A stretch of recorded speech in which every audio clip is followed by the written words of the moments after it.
ಪ್ರಿಯಾಂಕಾ ಖರ್ಗೆ ಅವರು ಗೃಹ ಸಚಿವರಾದಮೇಲೆ ಕೇವಲ ಒಂದು 40 ದಿವಸದ ಒಳಗಡೆ ಪೋಸ್ಕೋ ಆರೋಪಿ ಹಾಡಾಗಲೇ ಪರಾರಿ ಆಗ್ತಾರೆ. ಬೇರೆ ಬೇರೆ ಕೊಲೆ ಆರೋಪಿಗಳು ಒಂದೇ ದಿವಸಕ್ಕೆ 3 ಕಲಬುರಗಿ ಜೈಲಿನಿಂದ ಪರಾರಿ ಆಗ್ತಾರೆ.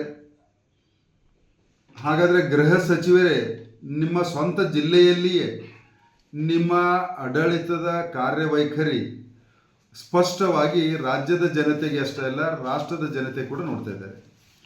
ನೀವು ಕೇವಲ ಪೊಂಗಿ ಬಿಟ್ಕೊಂಡು ಮಾತಾಡುವುದನ್ನು ಬಿಟ್ಟಿದ್ರೆ ಯಾವ ಅಭಿವೃದ್ಧಿ ಕೆಲಸವೂ ಮಾಡ್ತಾ ಇಲ್ಲ. ನಿಮ್ಮ ಇಲಾಖೆಯ ಆಡಳಿತನ ಕೂಡ ಯಾವ ಮಟ್ಟಕ್ಕೆ ಹದಗೆಡ್ತಾ ಇದೆ ಅನ್ನುವಂಥದ್ದನ್ನು ನೀವು ಸ್ವತಃ ಆತ್ಮಾವಲೋಕನ ಮಾಡ್ಕೋಬೇಕು.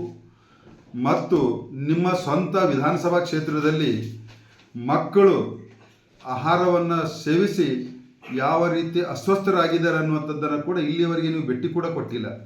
ಅಂದರೆ ನಿಮಗೆ ಮಕ್ಕಳ ಕಾಳಜಿ ಆಗಲಿ, ಜನರ ಕಾಳಜಿ ಆಗಲಿ ಎಷ್ಟು ಮಟ್ಟಿಗೆ ಇದೆ ಅನ್ನುವಂಥದ್ದನ್ನು ನಿಮ್ಮ ಗೃಹ ಇಲಾಖೆಯಿಂದ ಮತ್ತು ನಿಮ್ಮ ಕ್ಷೇತ್ರದಲ್ಲಿಯೇ ನಿಮಗೆ ಕೈಗನ್ನಡಿಯಾಗಿ ಸ್ಪಷ್ಟವಾಗಿ ಕಾಣ್ತಾ ಇದೆ.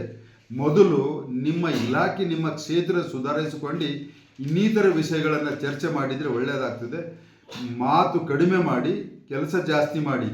ಇವಾಗ ಏನಾಗಿದೆ ಅಂದರೆ ಬರೀ ಮಾತು ಜಾಸ್ತಿ ಆಗಿದೆ, ಕೆಲಸ ಏನೂ ಆಗಿಲ್ಲ. ಇದನ್ನು ನಿಮಗೆ ಒಂದು ಕಿವಿ ಮಾತು, ಒಂದು ಸಲಹೆಯನ್ನು ಕೊಡ್ತಾ ಇದ್ದೀನಿ ಸರ್. ಬೆಳಗ್ಗೆ ಎದ್ರೆ ಸಾಕು RSS ಬಗ್ಗೆ ಮಾತಾಡ್ತಾರೆ, ಟ್ವೀಟ್ ಮಾಡ್ತಾರೆ. ಕೇವಲ ಮಾತಾಡೋದ್ರಿಂದನೇ ನಿಮ್ಮ ಸಾಧನೆ ಆಗಲಿಕ್ಕೆ ಸಾಧ್ಯ ಇಲ್ಲ. ನೀವು ಇವತ್ತು ಜವಾಬ್ದಾರಿ ಸ್ಥಾನದಲ್ಲಿದ್ದರೆ ನಿಮ್ಮ ಆಡಳಿತ ಚುರುಕು ಮುಟ್ಟಿಸಿ ಒಳ್ಳೆ ಆಡಳಿತವನ್ನು ಕೊಟ್ಟು ನಿಮ್ಮ ಕೆಲಸ ಮಾತಾಡಬೇಕು ಹೊರತಾಗಿ ನೀವು ಮಾತಾಡಬಾರ್ದು ಅನ್ನುವಂಥದ್ದನ್ನು